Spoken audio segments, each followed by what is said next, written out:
Hello friends, எல்லோரும் எப்படி இருக்கீங்க? கண்டிப்பாக நல்லா இருப்பீங்க நம்புகிறேன். இதில் நம்ம என்ன பேச போகிறோம்னு பார்த்தீங்கன்னா, தீபக்கோட கேப்டன்சியில் சாச்சனா வந்து வாலண்டியராக வந்து அந்த ஒரு பூ கட் பண்ணுறாங்க இல்லைங்களா, அதை பற்றி தான் பேச போகிறோம். அதுக்கு பதில் நம்ம சேனலுக்கு ஃபஸ்ட் டைம் அதுக்கு முன்னாடி நம்ம சேனலுக்கு ஃபஸ்ட் டைம் வரவங்க சப்ஸ்கிரைப் பண்ணிக்கோங்க. நம்ம வீடியோஸ் பிடிச்சிருந்தா லைக் பண்ணிக்கோங்க. உங்களுக்கு பிடிச்சவங்களுக்கு ஷேர் பண்ணுங்கள். இப்போ வாங்க கண்டென்ட்குள்ளே போகலாம். அதான் வந்து இப்போ வந்து என்ன சொல்கிறது, தீபக் வந்து 2 நாளாக ஆல்ரெடி நம்ம சொல்லியிருக்கோம். தீபக் வந்து ஹவுஸ்மேட்ஸு கிளாஸ் எடுத்தார் அப்படி இப்படின்னு. இவர் டெய்லி கிளாஸ் எடுத்துகிட்டே தான் இருக்கார். அங்கே அவர் கிளாஸ் எடுக்கிறது முதல்ல யாருக்கும் பிடிக்கல. அந்த கிளாஸில் இவர் சொல்லிக் கொடுக்குற லெசன்லாம் யாரும் வந்து இன்ட்ரெஸ்ட்டாகவும் கேட்குற மாதிரி இல்லை. அப்படி தான் இன்றைக்கான இந்த விஷயமும் ஆரம்பிச்சுது. வந்து என்னென்னா, இப்போ இவங்களுக்கு என்ன பிரச்சனைனா, அருண் மஞ்சரி பஞ்சாயத்து ஆல்ரெடி பேசினாங்க இல்லைங்களா, இப்போ அதே வந்து ஆனந்தியும் கொண்டு வராங்க. அது மட்டும் இல்லை, அந்த ஃப்ரிட்ஜ் பஞ்சாயத்து வருது. அதாவது பவித்ராக்கு வந்து இப்போ வந்து எல்லாருக்கும் ஒரு சில விஷயம்லாம் இருக்குல்ல, அது என்னென்ன லைனாக சொல்லுங்கள் அப்படிங்கிற மாதிரி சொல்கிறாங்க. இதில் வந்து பவித்ரா எழுந்து சொல்கிறாங்க, இல்லை நாங்கள் வந்து ஃப்ரிட்ஜ் வந்து அது உள்ளே இருக்கிறது எடுக்க தான் நாங்கள் பர்மிஷன் கேட்கலாம், ஜஸ்ட்டு போய் திறக்கிறதுக்கே பர்மிஷன் கேட்கணுங்கிறது வந்து எங்களுக்கு சரியாக இல்லை அப்படிங்கிற மாதிரி சொல்கிறாங்க. இது முதல்லேருந்தே இப்படி தான் இருக்கான்னா, ஃபஸ்ட்டு டேலாம் வந்து அவர் வந்து என்ன சொல்கிறது, போய் திறக்கவே கூடாது அப்படின்னு சொல்லியிருக்கார் போல். அதுக்கப்புறம் திறக்கிறதுக்கு பர்மிஷன் கேட்டுட்டு நீங்கள் பண்ணிக்கோங்க, எடுக்கிறதுக்கும் பர்மிஷன் கேட்டுக்கோங்க அப்படிங்கிற மாதிரி சொல்கிறார். ஸோ மாற்றி மாற்றி டெய்லி ஒன்று ஒன்று சொல்லிட்டு இருக்கார் போல். இது இன்னும் அவங்களுக்கு ரெஸ்ட்ரிக்டடாக தான் ஆகுது ஒன்று. அதுக்கப்புறம் பார்த்திங்கன்னா, இதே இடத்துல வந்து முத்து வந்து என்ன சொல்கிறார், இது ஆனந்த் என்ன சொல்கிறாங்கன்னா, ரேஷனிங்கில் எங்களுக்கு வந்து ஒரு விஷயம் வருது.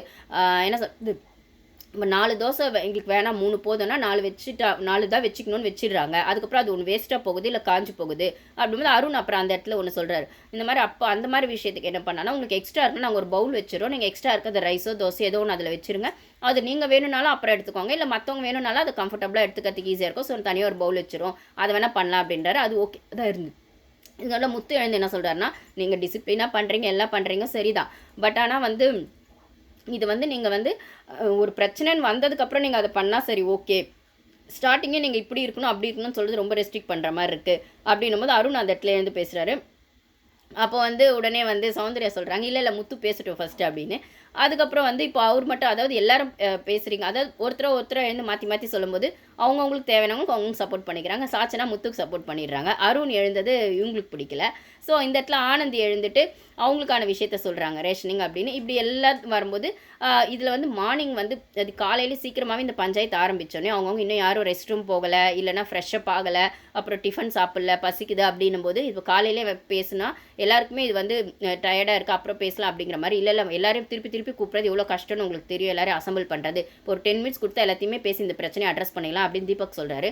இதுக்கு நடுவில் வந்துட்டு என்ன சொல்கிறது, ஜாக்லின் வந்து எழுந்து சொல்கிறாங்க, சரி ஓகே நீங்கள் என்ன பேச வந்தீங்கன்னு எனக்கு புரிஞ்சிடுச்சு, பட் ஆனால் இப்போ எல்லாருமே வந்து இந்த இது மீட்டிங் முடிஞ்சோடனே சாப்பிட்றதுக்கு வருவாங்க, நான் போய் டிஃபன் செஞ்சிடணும், இல்லைனா எல்லாருக்கும் அது கொஞ்சம் கம்ஃபர்டபுள் இல்லாமல் இருக்கும், நான் உடனே போய் செஞ்சிடணும், டைம் ஆகுதுன்னு. சரி ஓகே அப்படின்னு சொல்கிறாரு. அவங்க போனோடனே சிவகுமார் எல்லாமே ரெஸ்ட் ரூம் போனோம், ஒருத்தர போகிறாங்க.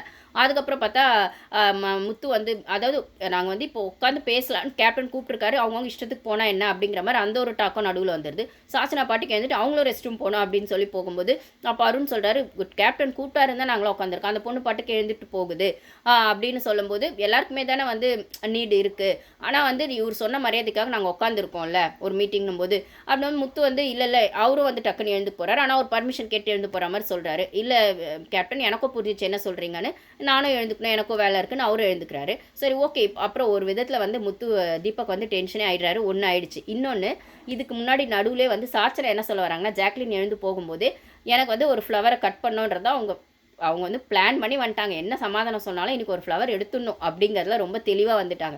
இவர் வந்து தீபக் அந்த டைம் தீபக்கோட எக்ஸ்பிரஷனை தான் பார்க்கணும். தீபக் வந்து சரி வாமா சொல்லுமா சாச்சனா அப்படின்னு சொல்ல வந்தோடனே நான் ஒரு ஃப்ளவர் எடுக்க போகிறேன் அப்படின்னு ஜாக்லின் சொல்கிறாங்க. சரி எனக்கு ஆனால் நான் எழுந்து போகிறேன், நான் கிச்சன்லேருந்து கூட நீங்கள் பேசுறதை கேட்கல, நீ ஃப்ளவர் கட் பண்ணும்போது சொல்லு நான் வரேன் அப்படின்ட்டு அவங்க பாட்டுக்கு அவங்க போயிட்டாங்க. ஸோ இந்த பொண்ணு டிசைட் பண்ணிச்சுன்னு எல்லாருக்குமே ஒரு வழியாக தெரிஞ்சு போயிடுச்சு. ஸோ அந்த பொண்ணு வந்து சரி ஓகே சொல்லு, இப்போ நீ ஃப்ளவர் கட் பண்ண போறியான்னு டக்குன்னு கேட்குறாரு தீபக்கே சாச்சனா கிட்ட. ஆமாம் அப்படின்னு சொல்லிட்டு என்ன ரீசன் சரி சொல்லு அப்படின்னு சொன்னால் லிசனே பண்ண மாட்டாரு கேப்டனுக்கான ஒரு ஸ்கில்லில் வந்து லிசன் பண்ணணும். அவரை வந்து டெஃபன் பண்ணிக்கிறதுக்கான விஷயமாவே பண்ணிருக்காரே தவிர யாரும் பேச விட மாட்டாரு, ஃபுல்லாக பேச விட்டு இல்லை அதை லிசன் பண்ணி பண்ணுறதில்ல அப்படிங்கிற மாதிரி ஒரு விஷயத்த சொல்கிறா. அது சொல்லிட்டு இப்போ கூட பேசும்போது முத்து பேசுகிறாரு, அருண் பேசுகிறாங்க, இவர் பாட்டு இவர் சைடு தான் பேசுகிறாரு தவிர அவங்க என்ன சொல்ல வராங்கன்னே கேட்க மாட்டாரு, லிசன் பண்ண மாட்டாரு அப்படின்ற மாதிரி சொல்லுவாங்க. சரி அது சொல்லிவிட்டு இதில் யாருக்கு விருப்பம் இருக்குது இல்லைனா மோஸ்ட்லி யாரும் கை தூக்க மாட்டாங்க, ஒருத்தர் 2 பேர் தான் பண்ணுவாங்க. ஆனால் அந்த பொண்ணு பாட்டுக்கு அதுக்கு கூட வெயிட் பண்ணலாம். அந்த பொண்ணு யாருக்கு இதில் விருப்பம் இருக்குது இல்லைன்னு கூட அந்த பொண்ணுக்கு கேட்குற பொறுமை இல்லை. நான் பண்ணணும்னு வந்துட்டு பண்ணிடுவேன். ஆல்ரெடி போன வாரம் மஞ்சரி பேட்சையும் பண்ணலான்னு வந்தேன், நீங்கள் எல்லாம் வந்து கன்ஃபியூஸ் பண்ணி விட்டீங்க, என்ன பண்ண விடலை. அப்படி இருக்கிற பட்சத்தில் நான் பண்ணலை. இந்த வாட்டி நீங்கள் ஒத்துக்கிட்டாலும் ஒத்துக்கலாம்லாம் நான் பண்ணிட்டு போகிறேன். ஏன்னா ஹோஸ்ட்டோட சப்போர்ட் எனக்கு இருக்குல்ல, எங்கள் அப்பா என்ன ஒன்றும் சொல்ல மாட்டாருல்ல அப்படிங்கிற ஓவர் கான்ஃபிடென்ஸில் அந்த பொண்ணு வந்துச்சு, பேசிச்சு, யார் பர்மிஷனையும் கேட்கல, அது பாட்டு கட் பண்ணி வச்சிருச்சு.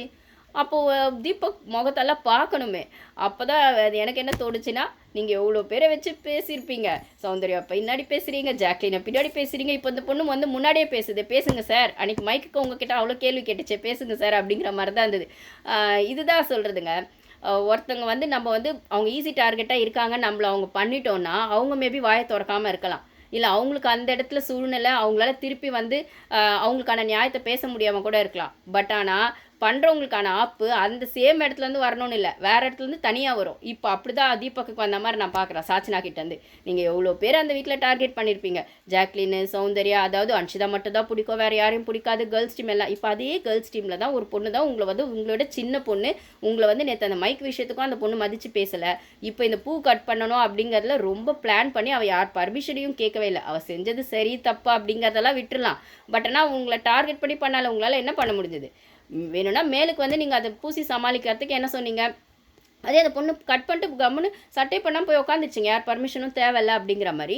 அப்போ வந்து சொல்கிறாங்க எல்லாருமே, இது என்ன நாங்கள் எங்களுக்கான ஒரு ரெஸ்பெக்ட் இல்லாமல் எல்லோரும் இங்கே உட்காந்துருக்கோம், ஒரு டெக்கோரம் ஃபார்ம் பண்ணி நீ பாட்டுக்கு பண்ணிருக்க அப்படிங்கிற மாதிரி எல்லாம் கேட்கும்போது உடனே தீபக் சமாளித்து சொல்கிறார், அது பொண்ணுக்கு புரிதல் அவ்வளோதான், விட்டுருணும். இதில் வந்து அந்த பொண்ணுக்கு தான் அது பேக் ஃபயர் ஆக போகுது, நம்மளுக்கு ஒன்றும் இல்லைன்னா உடனே ஆனந்தி சொல்கிறாங்க, நீங்கள் அந்த புரிதல் அவ்வளோதான்லாம் சொல்லாதீங்க, அவ்வளோதான்லாம் சொல்லலாம். அப்போ எப்படி சொல்கிறது அப்படின்னு புரிதல் அப்படின்னு சொல்கிறீங்க, அந்த பொண்ணுக்கான புரிதல் அப்படின்னு சொல்கிறீங்க, அதாவது அந்த அவ்வளோதான் அந்த வார்த்தை யூஸ் பண்ணக்கூடாதான். இதெல்லாம் கரெக்டாக தான் ஆனந்தி. இப்போ எதுக்கு ஆனந்தி வந்து சாச்சனாக சப்போர்ட் பண்ணுறாங்கன்னு எனக்கு தெரில. இவ்வளோ நாள் அன்ஷிதா கூடவே சுற்றிட்டு இருந்த ஆனந்தி இப்போ டக்குன்னு சாச்சனா பக்கம் வர்றதுக்கான ரீசன் ஏன்னு தெரில.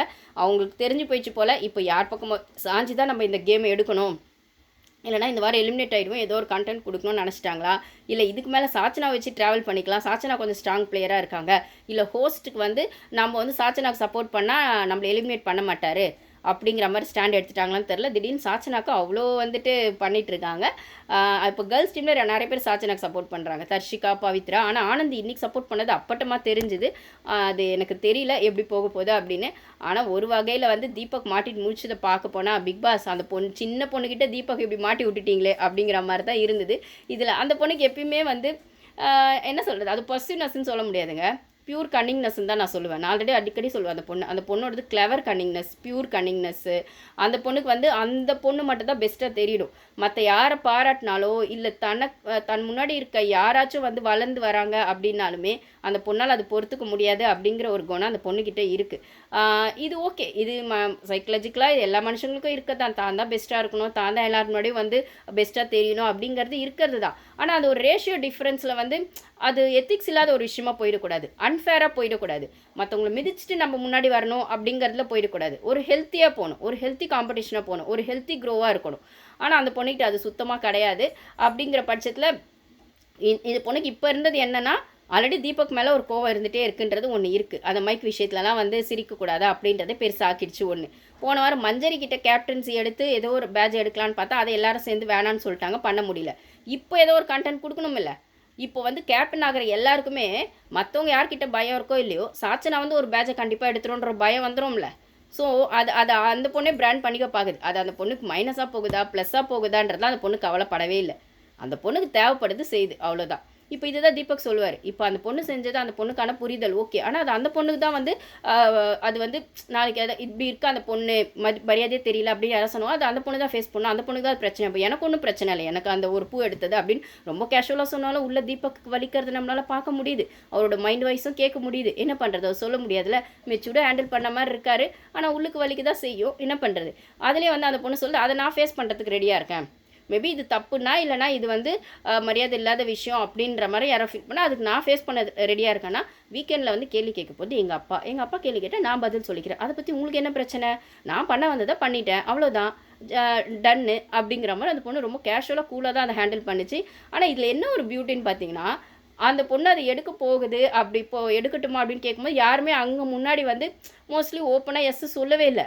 ஆனால் பின்னாடி போய் எல்லாருமே சரிதானே அந்த பொண்ணு செஞ்சது, சரிதானே அந்த பொண்ணு செஞ்சதுன்னு சொல்கிறாங்க. அதான் எனக்கு ஆச்சரியமாக இருக்குது. அப்போது தீபக் முன்னாடி யாருமே தைரியமாக பேசலை அப்படிங்கிற விஷயத்தில் அந்த பொண்ணு பண்ண விஷயம் உங்கள் எல்லாருக்கும் ஓகே தான், ஆனால் அது அங்கே சொல்கிறதுக்கு உங்களுக்கு யாருக்கும் தைரியம் இல்லை. அன்ஷிதா ஆனந்தியும் பின்னாடி போய் ஓகே தான் சொல்கிறாங்க, அது கரெக்டு தானே பண்ணதுன்னு. ஜாக்லின் அந்த இடத்துல இல்லை, அவங்க கிச்சனுக்கு போயிட்டாங்க. நம்மளுக்கு அவங்க சரி சொன்னாங்களா இல்லை சொன்னாங்களா நம்மளுக்கு காட்டலை. ஓகேங்களா, இங்கே இருக்கவங்க வரைக்கும் தான் காட்டுறாங்க. அப்படின்ற வச்சு ஜாக்லின் ரயான் கிட்ட போயிட்டு அவள் செஞ்சது ஒன்றும் இது இல்லையே. தீபக் வந்து அப்படி தானே இருக்குது. அவரோட அவரோட அந்த டிசிப்ளின் சொல்கிறது எல்லாரும் ஒரு விதமாக ரெஸ்ட்ரிக்ட் பண்ணுற மாதிரி தானே இருக்குது. அது அவளோட ஒப்பீனியன். இது மற்றவங்க பர்மிஷன் வேணும்னு அவசியம் இல்லைல்ல அப்படிங்கிற மாதிரி நம்மளுக்கு சொல்கிறாங்க ஜாக்லின் பேசுகிறதும். அன்ஷிதா ஆனந்தியமும் அதான் பேசுகிறாங்க. அது அவளோட ஒப்பீனியன், அவள் செஞ்சால் தப்புன்னு சொல்ல முடியாது இல்லை அப்படின்னு. இது நீங்கள் அங்கேயும் சொல்லியிருக்கலாமே, ஏன் யாருமே சொல்லலை? அப்போ தீபக் யாரும் பகச்சிக்க முடியாதுங்கிறதையும் வச்சு தான் இருக்கீங்க. ஏன்னா ஆல்ரெடி ஒரு வாட்டி தீபக்கை பகச்சிக்கிட்டு ஜாக்லின் காலில் வந்து சாரி கேட்ட வரைக்கும் அது போயிடுச்சு. அன்ஷிதா ஆனந்திக்கு எப்பயுமே சேஃப் கேம் ஆடியே பழகிடுச்சு. இப்போ தான் அன்ஷிதா கொஞ்சம் வெளில வராங்க, ஆனந்தி அதுலேயும் வெளில வரல. அப்போ வந்து இன்னமும் அந்த ஒரு ஹைட் அண்ட் சீக் விளையாட்டு ஒரு சிலர் விளையாடிட்டே இருக்காங்கங்க. அப்படிப்பட்டவங்க இன்னும் வெளில வர்றதுக்கு இந்த மாதிரி ஒரு விஷயங்கள் தான் நம்மளுக்கு வந்து ஆடியன்ஸை பார்க்குற நம்மளுக்கு நீங்கள் பின்னாடி ஒரு கேம் முன்னாடி ஒரு கேம் இன்னும் ஆடிட்டு இருக்கீங்களா அப்படின்ற மாதிரி இருக்குது. இந்த இடத்துல சாச்சனா கிட்ட பல்பு வாங்கினது கொஞ்சம் இல்லை, கொஞ்சம் நிறையவே தீபக் ஹர்ட் ஆகிருக்குன்னு தான் நினைக்கிறேன். மேபி அடுத்த வாரம் இது எப்படி போகும். கண்டிப்பாக சாச்சனா இந்த வாரம் எலிமினேட்லாம் ஆக மாட்டாங்க. அப்படி இருக்கும்போது தீபக்கும் அடுத்த வாரம் இதுக்கு எதாவது வச்சிருப்பாருன்னு நினைக்கிறேன். பார்க்கலாம் கைஸ். தேங்க்யூ.